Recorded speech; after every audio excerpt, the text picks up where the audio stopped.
Hey folks, big day for me. I just want to do a small video because I told you that I would, and there was a couple people asking to please post it when I got done. These are the completed 1985 ATC 250R Mugen Forks. Been a long road.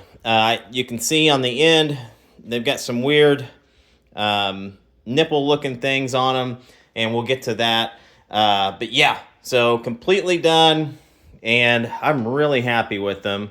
I would say they turned out better than I thought. I'm used to the OEM.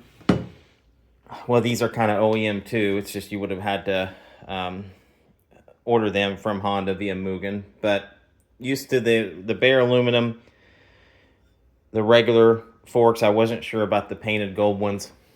So from Mugen, these came painted like a bronze kind of gold. I'll show you one moment. Okay, I had to get a flashlight. I left a little bit of the OEM gold on the bottom just so I will always know the difference, and it's just something kind of neat. So here's a flashlight. See if I can get in there. So it's almost like a bronzy kind of gold. There's not much difference in what the gold I painted. That's the color that they came, a little bit more bronzy or gold. I repainted these to the same gold that's on the factory swing arm and the factory front axle. And let's see, there may be a few other parts that's painted that kind of gold too from Honda. I'd have to go look at my bike. But anyways, the reason why these are so trick is because they have a dampener at the bottom, as you can see here. And you take your flathead and those little valves right there. I guess you can call it a valve and sign. Kind of opens and closes the dampening, pushes up or down, I guess you could say also. I'm really not sure how it all works. I even had the innards in my hands. Like, I've just never had these kinds of forks before, but I do know it increases the dampening up and down. Also, you have the... I had new old stock NASA front fork spring adjusters. So basically you have, and I don't know if you can see the lettering there. Yeah, you can. See how cool that is. NASA's a Japanese company from back in the day. They made some trick stuff also. This stuff, really rare. Just beautifully done. And so you have two adjustments on your forks.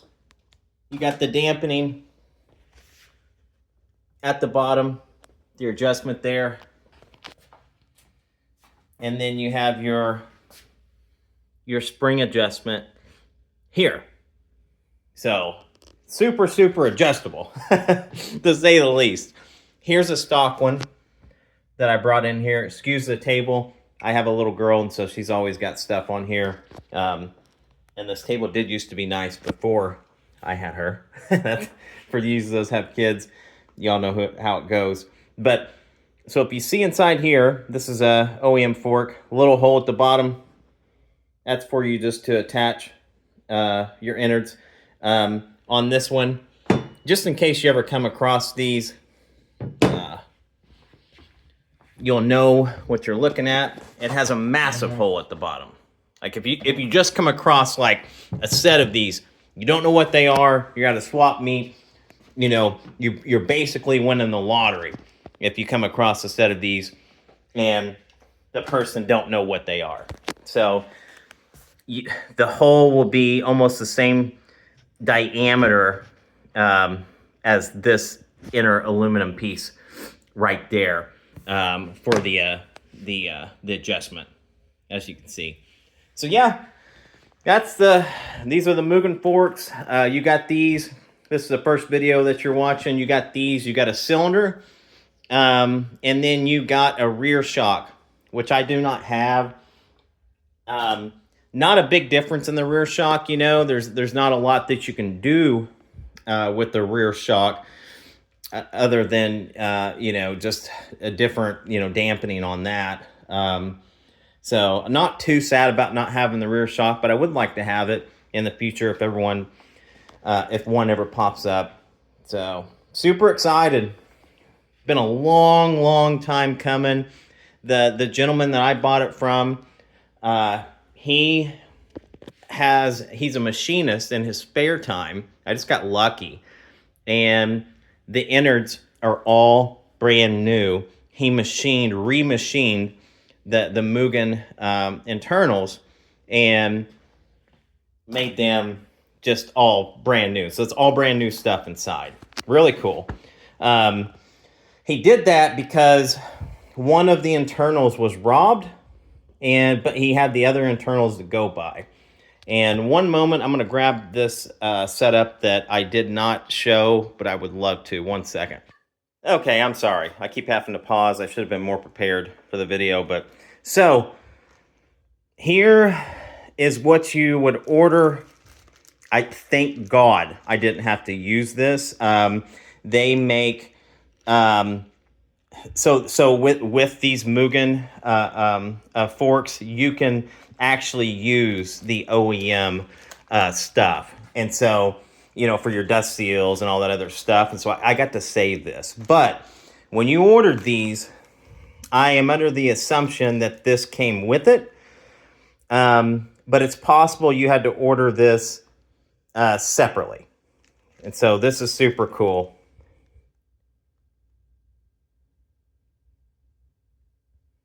So it says for 86. And again, there's conflicting stuff that the Mugen kit for the 3-wheeler came out in 85. But for sure, the CR kit, which was the last year for the 250 kits. They went on with the 125 kits, which you'll hear me explain more as I kind of go about getting the bike together. The last year for the 250 kits, and the people that have this stuff, and the connoisseurs and the history seekers like myself, the last year for that was 85. And that's across the board. That's what everybody says for the 250 kits. It's weird that this says 86, as you can see here. So, and it's weird that they would make an 86 ATC kit when everyone was really just going to 4-wheelers in 86. I mean, the ATC racing stuff and racing days were basically over in 86 because the 4-wheeler was just so much more dominant on the track. I'm up in the air now. I don't really know. But I knew this before I started down the rabbit hole journey for the Mugen parts and stuff, for the information and education. I knew that this said 86 on it because I had it. But the difference to me is I have the 85 CR cylinder, which again, last year for the 250. The difference to me was, okay, I have that cylinder, which was 85. That was the creme de la creme. That was the choice stuff that you could get, unicorn stuff. That's why I did this on a 1985 bike. I had an 86. I have an 86 that I could have built it on, but it seemed more proper, along with the short course kit. It seemed more proper to put it on an 85. I see a lot of the short course kits being done, or the short course bikes being done with the 86 bikes. To me, it was over by then. And that comes from, you know, interviews with the guys that raced them and videos and stuff, just because the 4-wheelers were in full effect by then.